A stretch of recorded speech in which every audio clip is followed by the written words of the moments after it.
and welcome to Two Words Wolves Pod. I'm Ryan Eichten, and with me is no one. Doing a solo pod today after the Wolves beat the Thunder 123-111. Just decided to hop on by myself. Finding guests can sometimes be a mentally draining process, just lining up everyone's schedule, mine as much as anyone. And just felt like making it easy on myself, at least for a week, to just hop on here and do a pod myself. And there's plenty to talk about. Certainly the Wolves, after losing 5 in a row, the last of which Leo and I talked about on the last podcast, where they lose to the Warriors in the wake of, as the game gets postponed, in the wake of the killing of Alex Pretty. And they've won 3 in a row since. They beat up on the Warriors, who kind of, I don't know if they meant to do this, but they kind of gave the Wolves a pass on the next game, the next night, sitting all of their remaining players. Wolves grabbed a free win, and Dallas kind of did the same thing on Wednesday night, sat Klay Thompson and Cooper Flagg, who coincidentally scored 49 points against Charlotte the next game.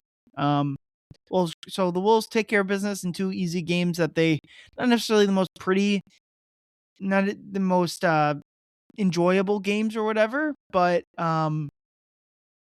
it's hard to complain about wins, or they double-digit wins or whatever they ended up being, which led to Thursday night, where the Wolves, on the 4th game in 5 nights, something that the NBA doesn't schedule anymore. They don't schedule teams to play 4 games in 5 nights. Obviously, they didn't schedule it this way either. And the extenuating circumstances caused the 4 games in 5 nights, but nevertheless, the Wolves beat up on the Thunder. They're up 15 most of the game, pretty much the entire game. It gets as high as 21. I don't remember the OKC cutting it to less than 13, really the entire second half. It was just a wire-to-wire domination by the Wolves over the Thunder.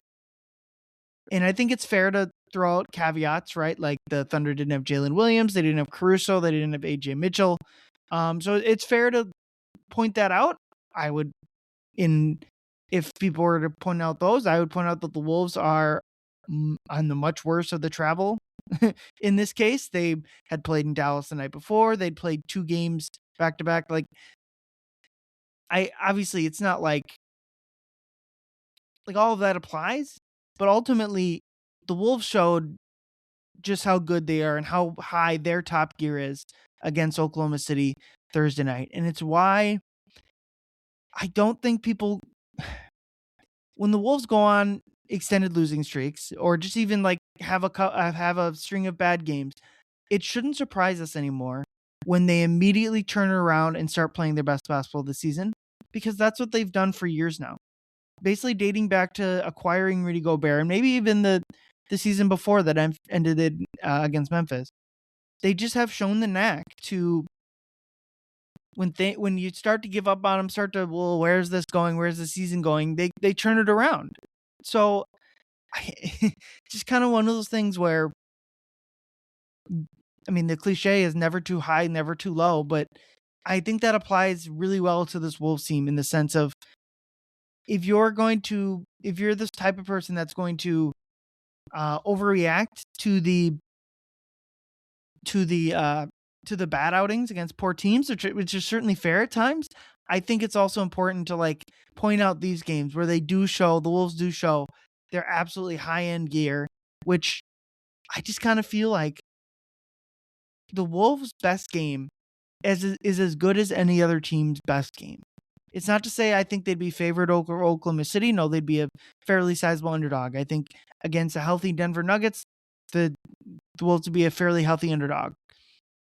Against the next tier of team, which is probably San Antonio and Houston, I think the Wolves would be either toss up or favored, depending on the location of those series. But it's gotten to the point where I think we should all be comfortable with what this team can do from a playoff sense, almost regardless of what seed they are, that they're going to be as good of a playoff team as any other team. Something that kind of clarified to me last night was Mike Mike Conley with back spasm sat out the second game of the back-to-back, and I thought it really, it's not to say, listen, they didn't blow out the Thunder because Mike was out. Obviously, like, they won without having a player out there. They won despite not having a player like Mike Conley, not because of it. But what I did think it did was clarify the rotation a lot for the guys that did play. Obviously, the big and wing rotation doesn't change much, but like Bones Highland played 23 minutes, and I thought in all 23 of those minutes gave you a fairly solid contribution. And I think it's kind of been mentioned, Bones plays better with Ant out. I just think Bones plays better when he can just be the lead guard off the bench, can have the ball, can make plays, do all of that. And was it perfect? Not really. He had 5 turnovers, so it was far from perfect, but like at the very least, and unfortunately Mike's shot is just like kind of gone, which would I expected it to come back? Sure, but it's been 50 plus games at this point. 49 games, I guess, so not quite 50 games yet. But it's just like Bones hit 3 of his 6 threes. Like, unfortunately, like that's like the skill the Wolves need. They need scoring off the bench, and Bones provides it more. So when Mike is out, I think it just clarifies his role a lot more. Jalen Clark gets a few extra minutes defensively that helps out the Wolves. I think it's unfortunately time to just like stop playing Mike Conley, just because I don't think in the playoffs that Mike is going to play very much. And that's obviously I understand what Mike gives them, and all the certainly all the caveats apply of like Mike's the best guy. Mike's my favorite player that I've covered. He's awesome in the locker room. He treats everyone well. He's a great leader, all of that. But it just hasn't been there for him this season. And maybe a couple weeks off can reset him and he could rejoin the rotation after that. I think that's completely fair. Although by that time it's gonna be after the deadline. Who knows if the Wolves are able to add someone, do all of that. But I thought Mike being out kind of clarified. It's not as much that like Mike's poor play is hurting them in his minutes, although maybe that too, but it's really just I think they need to play one of Bones or Mike. I think having them both come off the bench, I think you get like a quarter of each of them. And 2 quarters obviously doesn't up, but like if you just play one of them, and I think Bones is clearly the better option, at least until the deadline. I just think like that would clarify a lot for this Wolves team. They obviously have bigger issues than playing Mike. Playing Mike 10 minutes a game or whatever it is. I just thought that was a big part of the game last night. But to go back to what I was saying, I just think the Wolves can beat any of these teams. I think they can beat this OKC team in a series. They can beat this Thunder team in a series. When you look at the standings, and this really was especially true dating back to the 5-game losing streak, was that if their path, I don't know, I think Denver and Oklahoma City are clearly 1 and 2 in the West. The fact that Denver, with all of their injuries, has still won 2/3 of their games is incredibly impressive. I mean, I'll point out that they've played an incredibly soft schedule, but the fact that they've won, I think, close to 2/3 of the game in the games that Jokic has missed, again, incredibly. And it's not just, it's Gordon, it's Christian Brown, it's all of their guys. It's Cam Johnson has missed time. Like, I would have assumed that if those guys, especially Jokic, but really all the injuries, I would have assumed the Nuggets would start tanking in the standings. And they just haven't. So that's impressive. So I think it's OKC and Denver 1-2 in the rest. Who's the next best team? I'd probably go San Antonio, just given that Houston is now without both Fred VanVleet and Steven Adams for the rest of the year. That happened. That news came out since I last did a pod. So it's hard to view, like, Adams was such a big part of their team with offensive rebounding. It's hard to see how they're able just to hit the ceiling of San Antonio or Minnesota. That's just my personal feeling. So when the Wolves were 6, and since the 5-game winning streak, that's kind of where the Wolves are set. They're currently a half game back of 4, half game up of 6, or half game up of 7, really. When the Wolves are 6, their path at that exact moment to the West Final, or to the NBA Finals, would have been at Denver Nuggets, likely at San Antonio Spurs, and then likely at Oklahoma City Thunder. That I just think that sort of path just I don't think any team really has a shot to make the finals with that path.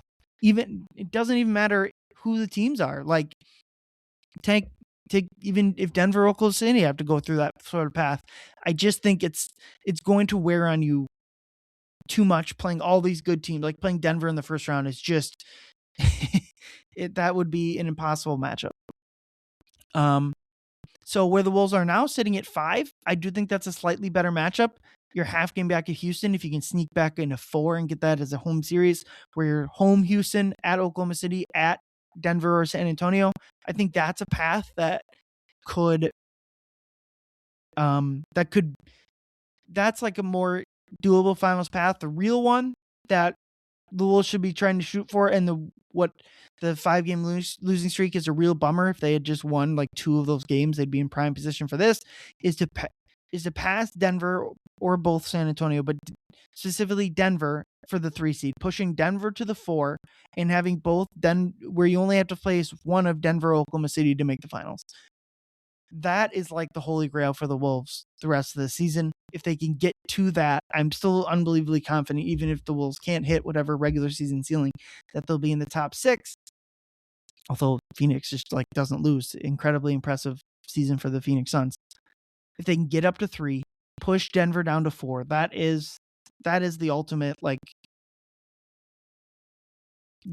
prize for this season. Obviously, you're 8 games back, Oklahoma City, even after beating them, having a tiebreaker. Like OKC is just they're not going to lose enough games for you to catch up to them at this point. That's true for everyone. But like even if San Antonio falls down the standings instead of Denver, and it's like 2 Denver, 3 Minnesota, I like that isn't all that much better than their current situation, because you're still probably facing Houston in the first round, and you're facing Denver and Oklahoma City. So it's really passing Denver and Houston and San Antonio being 2 versus 3 would be good, but passing Denver and Houston, I think, would just be really huge for the Wolves seeding wise. Just I've already laid it out. Like that would, if you can get a first round series against the Lakers or the Suns, I think that would be again like an important prize. I think those teams are like a depth below Houston, Minnesota, Denver, the top 5 in the West. Like the Wolves proved it last year. I think they're just better than that Lakers team. I don't think the Lakers team is markedly better, if at all, than their team last year.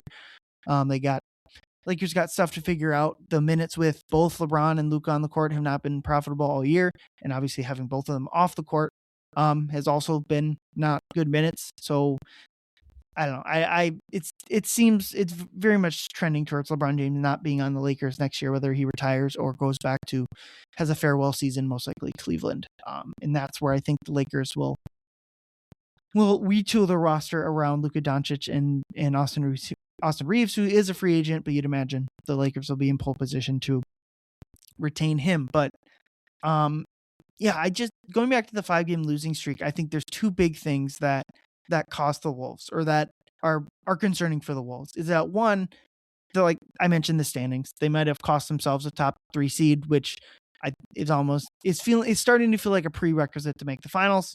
Obviously, that's not necessarily true. Maybe you get lucky. Maybe Houston goes on a run. Wolves are 6. I don't know. Like you could still get the seedings to work out in your favor, even if you aren't able to get into the top 3. But the other one is just like their consistency of play, and I thought if we were to break down the 5-game losing streak, the first 2 in Houston without Ant, the second one on a second night of a back-to-back, a quick back-to-back where there's only 22 and a half hours between games. The second of that back-to-back at San Antonio without Gobert, Nas leaves like 5 minutes into that game, and Ant almost does win that game almost by himself. Those are not concerning losses. Obviously, the game I mentioned, the delay, the postponed game after the killing of Alex Pretty, concerning. It's their 5th loss in a row, but it's hard to. I would pump the brakes a lot on taking any grand assumptions away from that game, just with all the stuff that was going on. And Leo and I talked about that game at length in the last podcast. So if you're interested on honestly, not a lot of basketball talk, but just what the feeling is on Target Center, our feelings on the player statements, which I guess I'll mention. Last night they came out with Stand with Minnesota shirts. The players put out a statement. Jaden McDaniels, who I don't think had been talked to at home games, kind of gave his support for the community after the game. You can check out Andrew Dickowitz's socials for that answer. So I criticized a few players' statements after that game, so I think it's important to bring that up as well. But the 2 games in the 5-game losing streak that were incredibly worrying were in Utah and versus Chicago, where their Wolves' defensive effort was just not there from the opening tip. And that's kind of been it's been a pattern with this team where they just don't have the same consistency night to night that you would hope a championship contender would have. And they kind of, when things are going well, they let go of the rope, especially like that. Both of those games where they get up double digits and you can kind of see them immediately relax, where it's like, no, if you just push this to 15, 20 points, then the game ends and you win. And both times they'd let them in. Losses like that aren't concerning because, like, oh, it shows what this team is. Because I think that's not what this team will be come the playoffs. I don't really worry about, they're not going to have those games in the playoffs. But I just think to win a championship, especially when you don't have, the Wolves aren't talent deprived, but they certainly don't have there isn't a team in the West where they have like, oh, the Wolves are way, way, way more talented. Like all these teams have a similar amount of talent. So when you don't have, you're not like the LeBron James Cavaliers were in that Eastern Conference. They just had a talent advantage over everyone else. The Wolves don't have that. And so no team, even OKC, doesn't really have that. I think you just have to, it can't be like this lopsided. Look, watching their defensive performance versus Oklahoma City on Thursday compared to what we saw in those games against Utah and back home against Chicago. Like that obviously every team has that. No team play. I mean, Oklahoma City played like crap last night. But it's been far too common and the extremes are far too away. And I just think like that needs to get resolved because it's been a multi-season thing. But like that's another aspect of the Wolves. I mean, specifically Ant, because I think he's as much to blame for that kind of thing as anyone. Anytime you point out a thing in advanced game where you think, well, he's not doing this good enough, he'll fix it. So it's not something like the long term I'm worried about, but like just for this team, I think that has to get ironed out a little bit more. Let's go back to breaking down the actual Oklahoma City game. Like I mentioned, the defensive intensity right from the first defensive possession was very clearly going to be a good defensive game. And that kind of reminded me of Game 3 of the West Finals, where the Wolves kind of just sucker punched the Thunder right from the beginning of the game and cruised to victory from there. And like I mentioned with the consistency, Game 4 just didn't have that same sort of energy. They still played fine, could have or should have won that Game 4 too, but just like another data point. And it's like they kind of have two different gears. So probably a lot more different gears, but like their top gear is as good as anyone's.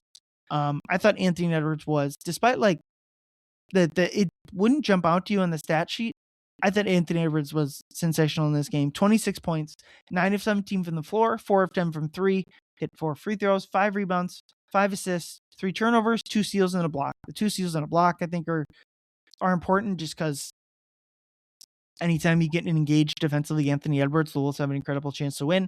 The assists, I have to go back and I haven't had a chance to rewatch the game. I would assume so many more, like if you included hockey assists, he'd have like 15. Just because the Thunder were bringing 2 to the ball anytime Ant had the ball, and Ant, I felt like most of the time, or if not pretty much all the time, was making the exact right play, trusting his teammates, all that good stuff, making the right pass. And it was leading to either open shots directly off the pass, or the Wolves were swinging the ball, finding open shooters pretty much the entire night. The Wolves hit double the amount of 3-pointers in that game than the Thunder. They were 22 of 47 in that game. That's 47%.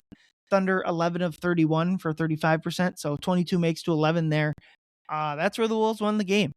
If you add up 2-point field goals and free throws, OKC and the Wolves had the exact same amount of points there, but the Wolves won by 12 points and they hit 11 more 3-pointers. Like that's the difference in the game right there. And even despite turning it over 19 times for the Wolves, they were still able to win this game. OKC did turn it over 15 times, so it was only -4 there, and the Wolves made up for the possession game on the offensive rebounding as well, so the possessions were even. Yeah, the Wolves are just bombing away from three, taking open, and they were open, so it's like not really here for the shot variance argument, because like the Wolves got wide open looks. Like in the West Finals, the Wolves could not knock down those looks because they weren't as open as they were in this game. Obviously, a far less pressure moment, but I thought Anthony Edwards was really good, just making the right play. Didn't have this avalanche scoring because the Wolves didn't need it. It would have probably taken them out of the flow of the offense. So an efficient and a hyper efficient 26 points for Ant is super impressive. Julius Randle, I thought, interesting game from Randle, who has struggled mightily against Oklahoma City, both in the regular season and back in the playoffs. Again, stat sheet I don't think is going to reflect Julius's value in this game. So he has 13 points, 5 of 14 shooting, 2 of 6 from 3. I thought, especially right at the beginning of the game, he took a lot of poor shots that you would not recommend. Just like step back threes, long twos, contests, like not great. But he finishes with 5 rebounds, 5 assists, and then really 4 steals and a block are the big categories for Julius, because I thought he was as engaged defensively as we've seen him all year, which is against this Oklahoma City matchup for Julius to stay on the court is incredibly important, because he hasn't been able to do that. And the Wolves need like that secondary scoring when Ant isn't on the bench or just in those Ant minutes. He was as responsible, like kind of Ant with the ball movement stuff. I thought Randle did the same type of stuff, was able to draw true to him at times, to make the right pass, find open shooters, find open lanes. And while the 13 points on 14 shots don't necessarily stand out as like a good game, I do think, especially defensively, like 4 steals. How many times has Julius Randle had 4 steals? I can look it up this season, but I would imagine it hasn't been very often for him where he's had 4 steals. Let's see here. Season high in steals was tonight against Oklahoma City, and I can quickly look up last season if he had 4 steals as well. He did not. So the 4 steals against Oklahoma City were a Timberwolves high for Julius Randle. Just shows that when Randle provides good defense, like the Wolves are an incredibly difficult matchup. Next in the starting lineup, just an incredible game from Jaden McDaniels. Guarded Shea, who had a quiet game by the MVP frontrunner standards. 30 points. This is Shea. 30 points, 12 of 18 from the floor, 5 of 5 free throws, 8 assists, and 6 rebounds. Did have 5 turnovers, which, again, if you're going to slow down Shea somewhere, maybe that's the area you can do it. But incredible game from Jaden McDaniels. 21 points, 8 of 11 from the field, hit all 5 of his threes. That's been a big thing. He has like the best 3-point percentage on the team, which you wouldn't have guessed last year, where the shot kind of deserted him a little bit. 4 rebounds, 4 assists, 2 blocks. Was just sensational at both ends of the court. And I'm going to discuss the Giannis trade possibilities at the end of this pod, but it makes you think about what Jaden can be, what Jaden can do, and the ceiling of Jaden McDaniels, especially if you're sending him out in a Giannis trade, both in terms of if you were to trade Jaden McDaniels, finding value, but also the player you'd be getting back. But I'll save that for the end. But just to say, Jaden playing he's playing the best basketball of his career this season. Both ends of the court should make all defensive team, I would imagine. Voters don't always agree with that, especially when Rudy Gobert also probably almost certainly deserves that as well. It was just like a tactical game for McDaniels. Obviously hits all 5 of the threes, but they're all wide open. And you can just see the confidence he has with that shot, as well as like knifing into the lane and hitting like the fadeaway, like he's just taller than everyone else down there and is able to hit like these jump shots where he's just like half sitting on the ground. It feels like when he puts it in. Rudy Gobert was awesome in this game as well. Pretty much, I mean, it's just me true for everyone in this game.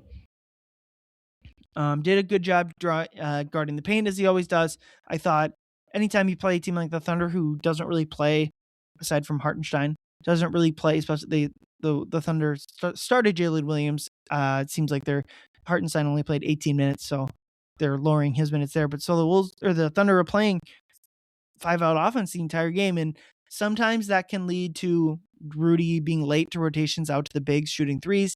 Saw it against like Chicago, against Vucevic, that type of thing.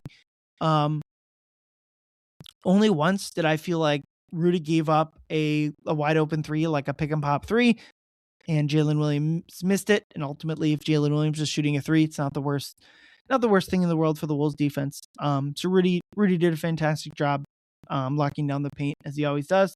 14 points, 11 rebounds.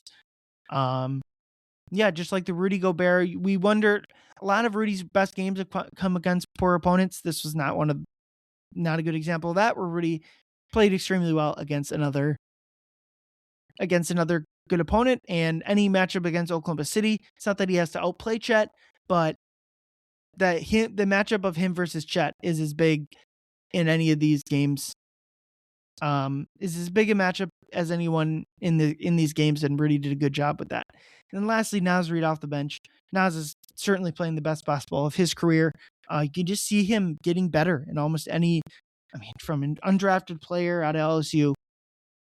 I think back in that, I mean, it's the only pre-pandemic Timberwolf left. It's just like, you got to remember where Naz come from, or when he first started playing, it was like, this is cute. Like, almost like we all have, like, when the Wolves were bad, like players we latch onto is like, well, when the Wolves are good, this player will be there. And certainly you can name it like a dozen guys that came and went. And so for Naz to be the longest tenured Timberwolf at this point, playing off the bench that entire time, and especially the last 2 or 3 seasons, probably would start for a lot of other teams in the league. It's the type of player that, like, good teams, again, we'll talk about Milwaukee, good teams develop. They find these like diamonds in the rough, and it's not like you're going to have 100% hit rate with them, but like finding a $20 million player on the undrafted, like, that's just incredibly important. So Naz Reid, 18 points, 6 of 10 from the floor, 4 of 8 from 3, 7 rebounds, 2 assists and a block. And it's the type of game that makes you, from all these guys, makes you rethink pushing all your chips in for Giannis. And that's kind of what I'm going to talk about now. Is Giannis has not requested a trade, but kind of had requested a trade. He says he's ready to open. He's open to finding a new home, which to me, what that signals is he would like to be traded before the deadline, because to sign the big Supermax extension, you have to be with that team for 6 months. So, the Wolves trading for, or any team trading for him now, would be able to give him a whole lot more money in the offseason than a team trading for him in the offseason would be able to. So I think Giannis is heavily incentivized for this to get done now. The problem is I think the Bucks are incentivized for the opposite. They are incentivized to wait until the offseason. I think the offers for them will be a lot better. The Wolves certainly could offer more. So like at the draft, the Wolves could offer their first round pick in that draft. They could also offer their 2031 or 2032 pick. I can't remember which one is open. The Wolves would have another pick unlocked that they could trade. So they'd basically have 2 first round picks to trade, although one would already be slotted in the in the 20s of the first round, so wouldn't have the same value as a late unprotected pick. But here's kind of what I think is going to happen. The most likely path here. and it's not not a friendly one for the Wolves, I don't think, is that the Wolves are going to make an offer.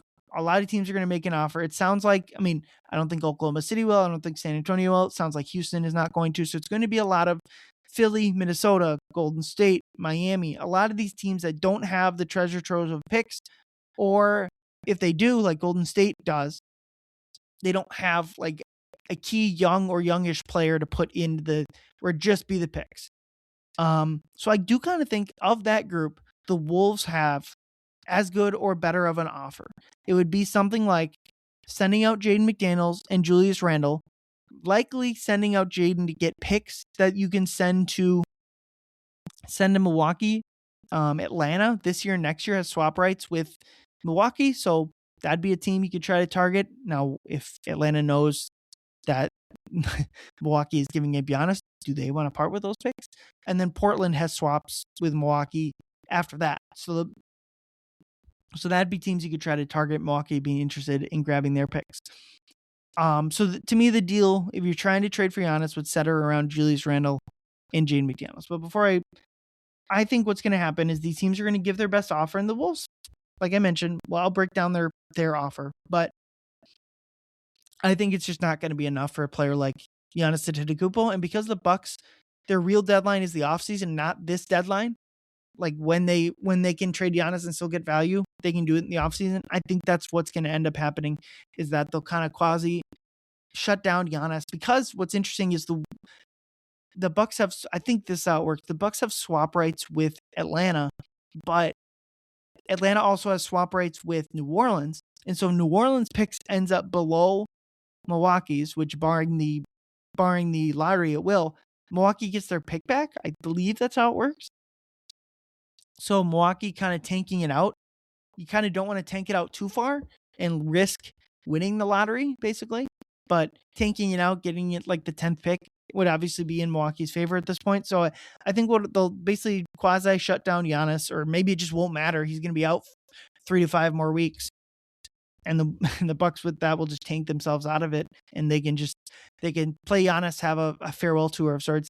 And then in the offseason, one of these teams like Houston, like San Antonio, like Oklahoma City, that lose in the playoffs in like potentially spectacular fashion and go, yeah, this team isn't good enough. Let's go get Giannis. And those are the teams that are going to have the treasure trove of picks and the young players that'll interest Milwaukee and be able to get it done basically for a 1-for-1 trade. That's what I think is most likely.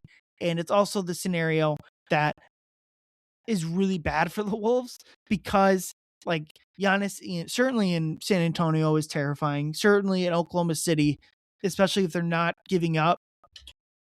Like Oklahoma City can probably do it. The money.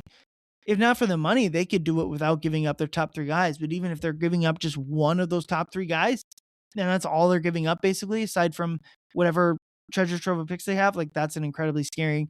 And Houston, I think, would also be incredibly scary, because, like, to me, that's what Houston is missing is like just clearly a 1A guy that isn't as old as Durant. So those 3 teams, I think, in the offseason will be more interested with another postseason data point. I mean, certainly it's a good chance one of those teams wins the title. Denver and the Wolves obviously being the other 2, and maybe an Eastern Conference team that could do it. But that's kind of almost another reason why the Wolves trying to trade for Giannis is interesting, because if you could somehow assure me it was only the Wolves or the Eastern Conference, then I might be more measured with my go out and try to get Giannis takes. But the fact that you would be keeping Giannis away from Houston, San Antonio, and Oklahoma City, I think would also be something to monitor as well. So I think that's like the most likely is these teams that at the deadline, the Knicks, I don't like they would obviously be in for Giannis. I think that is what is most likely to happen, is these teams aren't going to be able to get a package good enough for Milwaukee to basically part with Giannis early.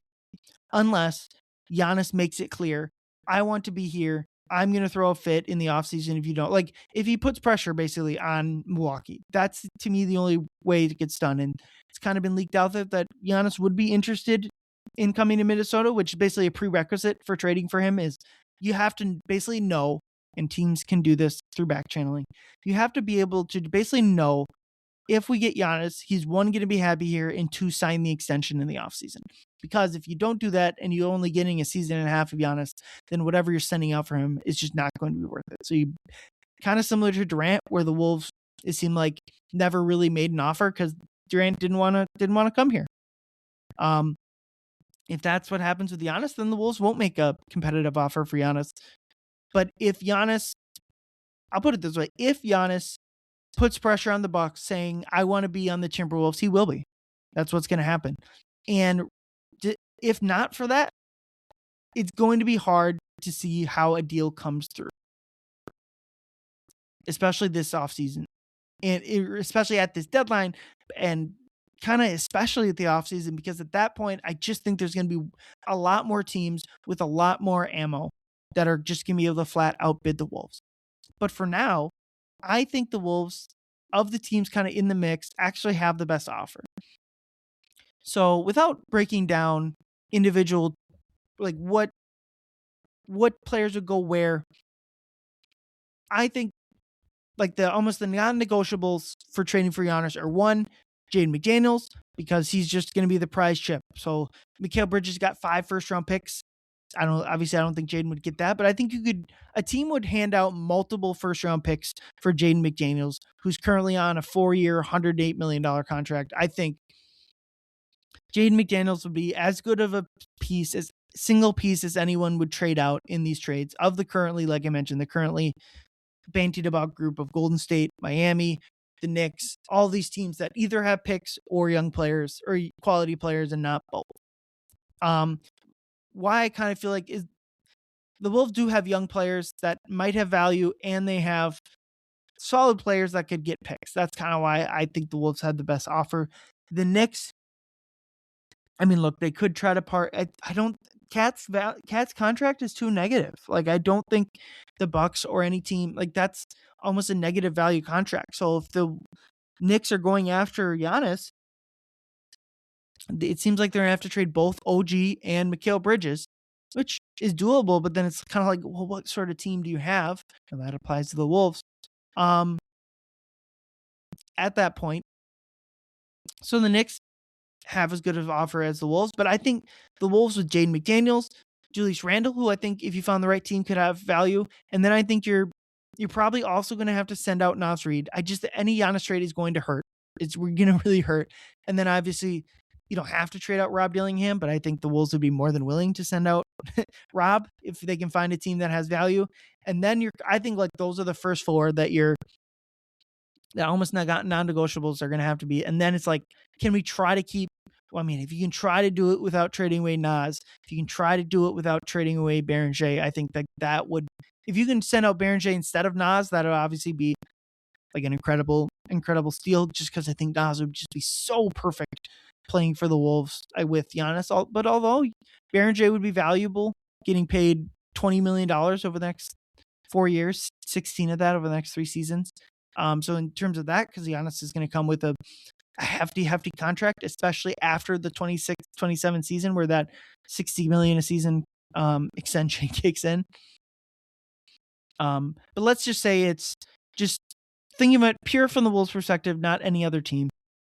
If you're trading away Julius, if it's just Julius, Jaden, and Rob, and maybe Berenger too, if that's just the trade and you're getting back Giannis and then maybe some other small player to make the salaries work or whatever, I think that's like a no-brainer. You have to do this.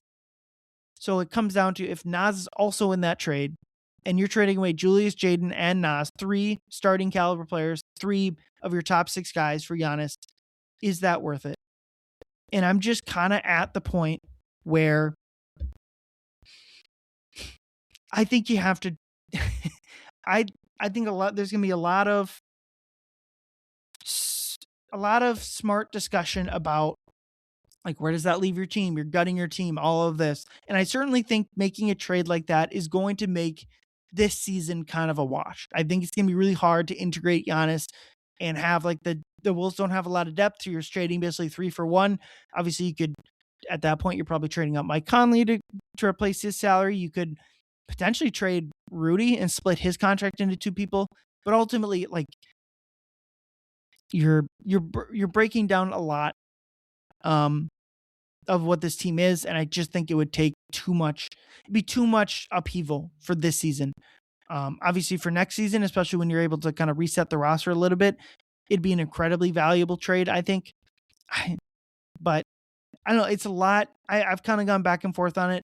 Ultimately, I think if it's Julius, Jaden, Nas, and Rob, I think you Giannis is the type of Giannis is the type of player where I just think you do it and you kind of figure out the rest later. Having Ant,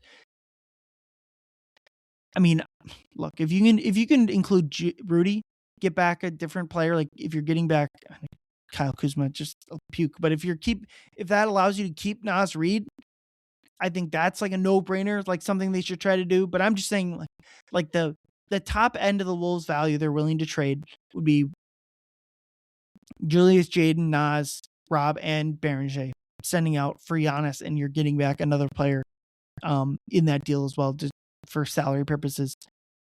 I kind of think you got to do it.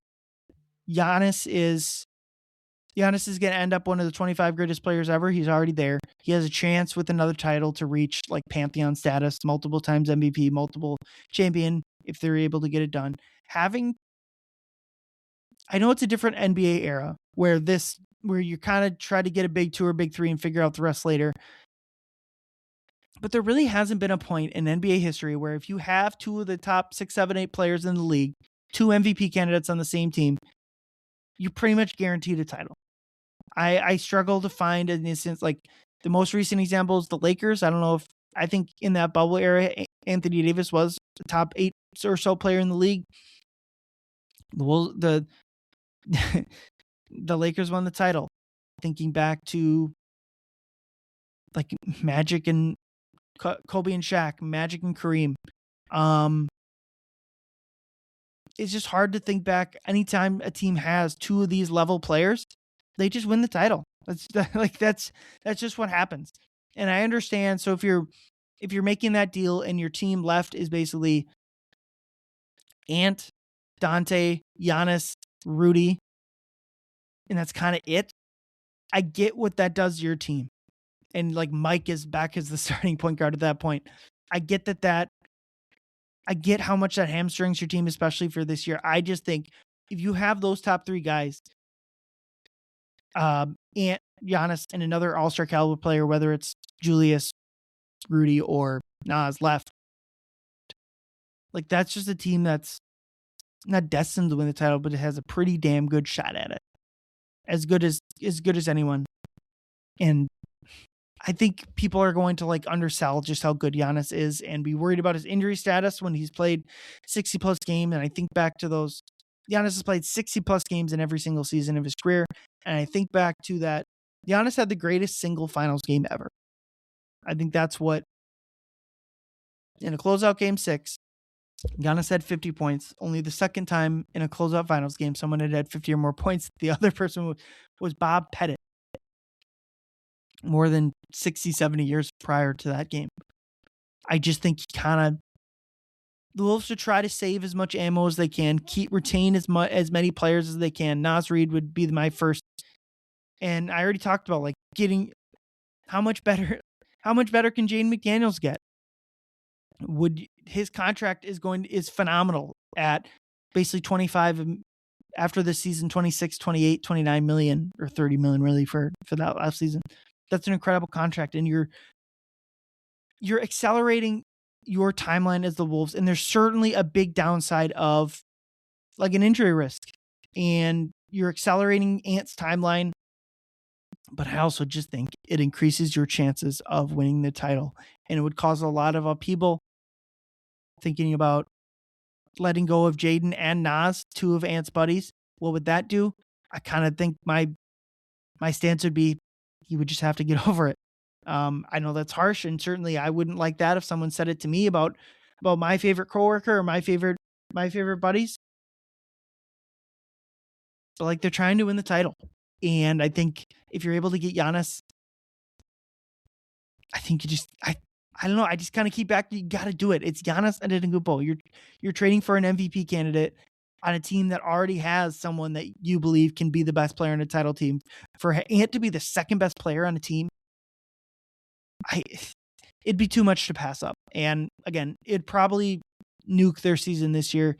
If Rudy's the one left over, I think you'd have to trade Rudy for 2 smaller contracts.